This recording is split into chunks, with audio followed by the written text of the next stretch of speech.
Good morning, कैसे हो आप सभी लोग। फिलहाल आज मैं आप लोगों को बता दूं, ये वीडियो आया है सीधा एक शादी वाले घर से, यानी कि मेरे घर से। तो कुछ रस्में जो कि शादी शुरू होने से पहले ही शुरू हो जाती हैं, वो हैं ये रस्में जो कि अब हमारे घर में स्टार्ट होने वाली हैं।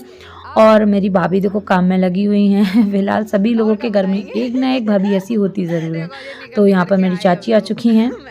घर में रस्में शुरू होने वाली थी, उससे पहले मैंने सोचा इस बार अपने शादी के सारी रस्मों की कुछ ना कुछ वीडियोस बनाऊंगी, ताकि ये मेरी मेमोरी में हमेशा हमेशा जिंदा रहे। मेरे पास कुछ काम था नहीं सिर्फ वीडियो बनाने के अलावा, तो मैंने कि चलो इस काम को ही करते हैं। बुआ, मम्मी, चाची, भाभी, ताई सभी लोग लगे हुए थे, सिवाय मेरे।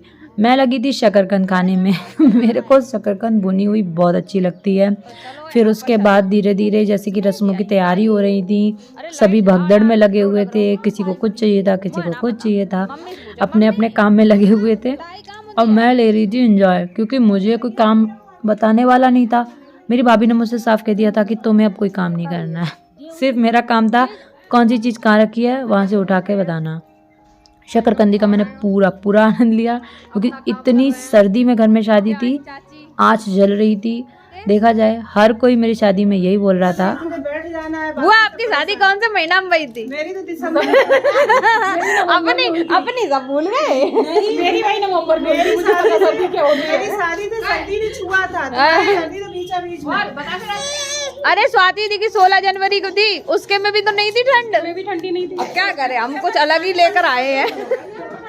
तो बातों के बीच में शादी की रस्में स्टार्ट हो गई। इस रस्म को हमारे यहाँ बोला जाता है ताई की रस्म। नहीं सॉरी, इसको हमारे यहाँ बोला जाता है घना बोलते हैं। और उसके बाद होती है ताई। मेरे लुक पर मत जाना, मैं तो ऐसे ही टोपा पहने घूमती हूँ, क्योंकि ठंड मुझे बहुत ज़्यादा लगती है। तो बकायदा तो यहाँ पर भाभी, दीदी, बुआ, ताई सभी लोग इस रस्म को शुरू कर दिया। हर रस्म के अपने कुछ ना कुछ मायने होते हैं, और मैंने पूछा नहीं, लेकिन कुछ ना कुछ तो मायने होते होंगे ना, तभी ये लोग ये रस्में करते हैं। फिलहाल कभी ना कभी किसी ना किसी दिन बैठकर इन लोगों से इसकी डिटेल लेंगे ज़रूर, आखिर करते क्यों हैं। तो दीदी से कुछ मंगाया था, दीदी वो लेकर आ गई। भाभी, अब ये जो हैं ये भाभी हैं, सभी हंसी मजाक कर रहे थे और उसके बीच में काम भी चालू थे। शादी में हंसी मजाक होना तो नॉर्मल सी बात है, और तभी शादी की रस्मों में मज़ा भी आता है। तो यहाँ पर ये काम हो रहा था, जैसे कि आप लोग देख ही रहे हैं। आप लोगों के यहाँ भी ये रस्में होती ज़रूर होंगी। ये देखिए, ये देखिए, ये देखिए। मेरी भाभी का दिमाग थोड़ा अपने एग्ज़ाम के साइड था, क्योंकि शादी के सेम डे भाभी का एग्ज़ाम था, लेकिन उनको घर की रस्मों में भी हिस्सा लेना था। और ये आई मेरी बुआ, ये देखो, इनको लास्ट में करने का मिला था, इन्होंने सारा काम जल्दी जल्दी निपटा दिया। ओके, और ये रही मैं। बुआ तो लगी पड़ी थी अपने काम करने में।